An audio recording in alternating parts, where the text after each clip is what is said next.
Sebuah kisah nyata yang terdengar seperti film spionase kini kembali mencuri perhatian dunia. 80 tahun lalu, di penghujung Perang Dunia Kedua, sebuah ukiran kayu berbentuk lambang negara Amerika Serikat menjadi simbol persahabatan antara Uni Soviet dan Amerika.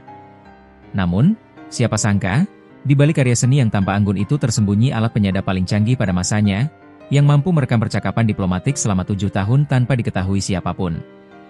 Hadiah persahabatan yang menjadi senjata rahasia.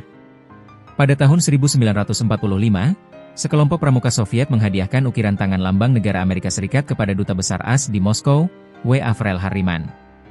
Hadiah itu diterima dengan bangga dan langsung dipajang di Spaso House, kediaman resmi Duta Besar. Selama bertahun-tahun, hiasan itu menjadi simbol hubungan baik antara dua negara yang baru saja menang perang melawan Nazi Jerman. Namun, tanpa sepengetahuan siapapun, di balik ukiran kayu maple itu terselip sebuah perangkat penyadap rahasia, yang kelak dikenal dengan nama The Thing.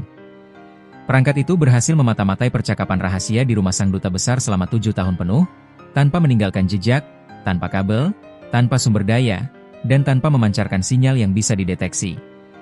Teknologi yang mendahului zamannya. The Thing dirancang oleh Lev Sergeyevich Termen, seorang penemu sekaligus musisi asal Rusia yang lebih dikenal dengan nama Leon Theremin. Ia adalah sosok jenius di balik alat musik elektronik pertama di dunia, Theremin, yang dapat dimainkan tanpa disentuh hanya dengan gerakan tangan di udara. Dalam dunia teknologi penyadapan, The Thing menjadi lompatan besar. Tidak seperti alat penyadap konvensional, perangkat ini tidak memiliki sumber daya listrik, tidak mengandung baterai, dan tidak memancarkan panas. Hal ini membuatnya nyaris mustahil dideteksi oleh alat kontraintelijen Amerika pada waktu itu.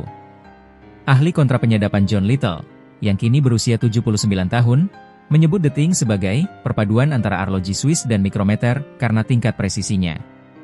Ia bahkan membuat replika alat itu dan mendemonstrasikannya dalam sebuah dokumenter yang dirilis pada 2025 di Inggris.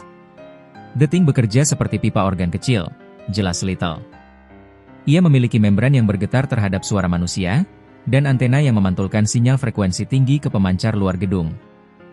Dengan kata lain, alat itu hanya aktif jika pemancar eksternal Soviet dinyalakan di dekat gedung kedutaan.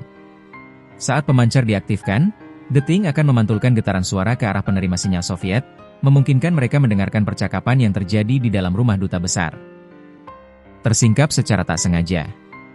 Selama 7 tahun, The Thing bekerja sempurna tanpa pernah dicurigai oleh keamanan Amerika. Baru pada tahun 1951, seorang operator radio militer Inggris yang bertugas di Moskow secara tidak sengaja menangkap frekuensi yang sama dengan The Thing dan mendengar percakapan aneh dari lokasi yang jauh. Temuan itu membuat para ahli keamanan AS curiga. Setelah penyelidikan selama berbulan-bulan, tim teknisi akhirnya menemukan bahwa sumber kebocoran suara berasal dari lambang negara Amerika Serikat yang tergantung di dinding. Penemuan ini menjadi salah satu momen paling memalukan dalam sejarah diplomatik Amerika Serikat, sekaligus membuka bab baru dalam sejarah teknologi intelijen global. Seni sebagai senjata intelijen. Keberhasilan The Thing menunjukkan bahwa karya seni bisa menjadi senjata penyamaran paling efektif. Masyarakat, bahkan diplomat berpengalaman, cenderung menganggap benda-benda seni sebagai simbol estetika, bukan ancaman. Orang percaya pada keindahan, tulis sejarawan Haji Keith Melton. Dan Soviet tahu cara menggunakan kepercayaan itu untuk keuntungan strategis. Uni Soviet bukan satu-satunya pihak yang pernah menggunakan seni sebagai alat penyamaran. Sejarah mencatat banyak contoh serupa. Leonardo da Vinci, selain pelukis Mona Lisa, juga merancang tank dan mesin perang. Pelukis Peter Paul Rubens pernah menjadi mata-mata ganda selama perang 30 tahun. Bahkan Anthony Blunt, kurator koleksi seni kerajaan Inggris, ternyata beroperasi sebagai agen Soviet pada masa Perang Dunia Kedua hingga awal Perang Dingin. Jejak musik dan ilmu pengetahuan. Menariknya, kisah The Thing juga berakar dari dunia musik. Penciptanya, Leon Theremin, adalah musisi avant-garde yang terkenal di Uni Soviet. Alat musik ciptaannya Theremin menghasilkan suara menyeramkan dan melayang, sering digunakan dalam film-film fiksi ilmiah tahun 1950-an seperti The Day the Earth Stood Still, 1951. Nada-nada, Theremin, yang aneh dan menggema menjadi simbol ketegangan dan paranoia Perang Dingin, mencerminkan dunia yang dipenuhi rasa curiga antara Timur dan Barat. Dari rahasia negara ke panggung dunia. Setelah ditemukan, The Thing disimpan dalam kerahasiaan penuh oleh Badan Intelijen AS. Namun, pada tahun 1960, ketika pesawat mata-mata Amerika U-2 ditembak jatuh di wilayah Soviet, Washington menghadapi krisis diplomatik besar. Untuk membela diri dari tuduhan spionase, Departemen Luar Negeri AS akhirnya memamerkan ukiran lambang negara yang berisi alat penyadap itu di sidang Dewan Keamanan PBB, sebagai bukti bahwa aksi mata-mata dilakukan oleh kedua pihak. Langkah itu mengejutkan dunia. Banyak diplomat yang baru sadar bahwa teknologi sehalus itu sudah ada sejak 1945. The Thing menjadi ikon era spionase klasik, sekaligus simbol ketegangan antara keindahan seni dan kecerdikan politik. Warisan teknologi dan misteri yang masih tersisa. Hingga kini, rincian teknis penuh dari The Thing tetap menjadi rahasia. Dalam catatan kontraintelijen Inggris, alat itu diberi nama sandi satir, dan diteliti secara mendalam selama dekade 1950-1960-an.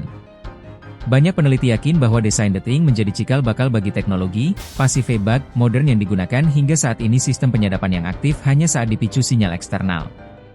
John Little menyimpulkan dalam dokumenternya, kisah The Thing bukan hanya tentang alat penyadap, tapi tentang bagaimana manusia memadukan seni, sains, dan strategi dalam satu karya yang mengubah sejarah. 80 tahun kemudian, kisah ini mengingatkan dunia bahwa keindahan bisa menyembunyikan kekuatan, dan karya seni bisa berbicara lebih banyak daripada yang terlihat di permukaan. The Thing bukan hanya peninggalan perang dingin, tetapi juga simbol dari kreativitas dan kecerdikan manusia, dua sisi mata uang dari seni dan teknologi. Di dunia yang semakin canggih hari ini, kisah ini menjadi peringatan. Kadang yang paling berbahaya justru yang paling indah.